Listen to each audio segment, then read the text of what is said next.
गलत है, कार्रवाई होनी चाहिए। पहले संविधान, पहले राष्ट्र, इस बात में कोई शंका नहीं। शंका आपके मन में, आप कह पाएंगे, आप कह पाएंगे जो मैं कह रहा हूं।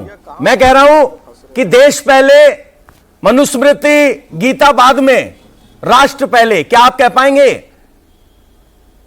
अरे मेरे भाई पवन भाई मैंने कितनी अच्छी बात कही कि संविधान और आस्था दो आंखें हैं हमारी।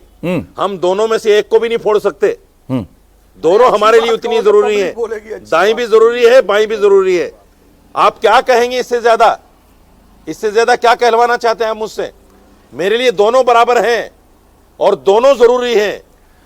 मोहम्मद सुलेमान साहब भी हमारे साथ जुड़े हुए हैं, आपका स्वागत है हमारी इस डिबेट में। सुलेमान साहब, all India Muslim personal law board क्या समझता है? क्योंकि भारत में हक और हुकूक देने का जो रास्ता है वो संविधान है, तो ऐसे में शरीयत को ऊपर बताना कितना जायज? और अगर शरीयत ही चलेगी तो फिर संविधान के जरिए हक मुसलमान कैसे मांग पाएगा? देखिए, संविधान और शरीयत में कहीं टकराव नहीं है। भारत के संविधान ने आजादी से पहले से लेकर आज तक 1936 उससे पहले 1923 में शरीयत एप्लीकेशन एक्ट को भारत के मुस्लिम समाज के लोगों के लिए एक बुनियादी हक का मुकाम दिया। भारत के दस्तूर बन जाने के बाद 1950 से आज तक भारत के संविधान ने, भारत ने मुसलमानों के लिए उनके मजहबी दीनी मसाइल को हल करने के लिए, उनके माशरती मामलात को चलाने और संभालने और सुधारने के लिए शरीयत को रिकॉग्नाइज किया है, मान्यता दी है। और ये मौलिक अधिकारों में है, भारत के प्रेम्बल में है, प्रस्तावना में है। और इसलिए भारत के इस संविधान की इस रूह को समझना चाहिए कि हम भारत के लोग, कौन भारत के लोग? जहां डाइवर्सिटी में यूनिटी है। अब डाइवर्सिटी क्या है, विविधताएं क्या है? वो धार्मिक मान्यताओं की विविधताएं भी हैं, खान पान की विविधताएं हैं। सर, जो आप बातें बता रहे हो ना संविधान की, ये बहुत अच्छी है, इस पे किसी को आपत्ति नहीं है। वो तो सीधे तौर पर ये कह रहे हैं कि जब टकराव हो तो पहले शरीयत, संविधान बाद में। पूरी बात मैंने शुरू में ही कहा कि कोई टकराव नहीं है।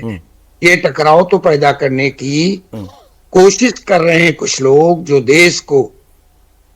देश की डाइवर्सिटी को समाप्त करके एक ही सांस्कृतिक, एक ही आस्था की मान्यता में ले जाना चाहते हैं। अदरवाइज यहाँ कोई टकराव नहीं है।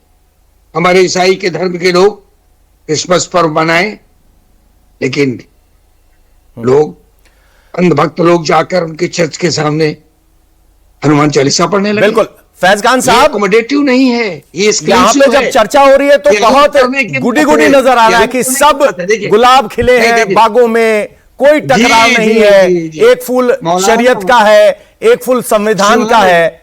इसमें बयान में आपको कुछ कमी लगती है या इतना ही साधारण है ये? मेरे सवाल का जवाब मैं, देखिए पवन नारा भैया, अब मुझे आप 60 सेकंड 120 सेकंड आप मुझे धैर्य से दीजिए। ये मुफ्ती जो भी है, मुझे उसका नाम याद भी नहीं आता है, अजीब सा नाम है उसका। ये जाकिर नायक का ये छोटा रिचार्ज है।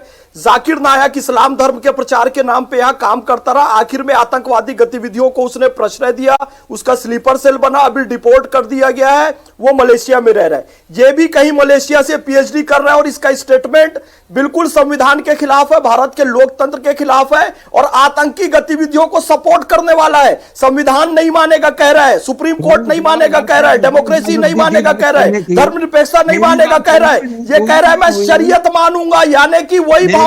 यदि पाकिस्तान से कोई मुसलमान आ जाए तो ये कहेगा कि भैया ये मेरा भाई है और उसके साथ मिलकर भारत से गद्दारी करेगा। सुलेमान साहब, आपका जिक्र हो रहा है उस बयान का, उसका मुसलमान उसका भाई है। और ऐसे ही घटिया और गलीज किस्म के लोगों के लिए पाकिस्तान बनाया गया था, जो कहते थे कि हम हिंदुओं के साथ नहीं रह सकते, हम गाय का सम्मान नहीं कर सकते, हम भारतीय संस्कृति का सम्मान नहीं कर सकते, हम वंदे मातरम नहीं गा सकते, हम राष्ट्रगान नहीं गा सकते और हिंदुओं के साथ नहीं रह सकते कहा था। तो पाकिस्तान ले लिया ना भाई। तो ये जो कट्टरपंथी मौलाना जो ये जावेद अख्तर के साथ डिबेट किया था, infinite regress of causes causes. पूरी जिंदगी में मदरसे के किसी एक मौलाना ने इंग्लिश शब्द बोला, उसको लेके कूद रहे हैं ये लोग। मौलाना ने अंग्रेजी बोला, मौलाना ने अंग्रेजी बोला, यानी कि प्रूफ कर दिया कि मौलाना कभी अंग्रेजी बोल ही नहीं सकता।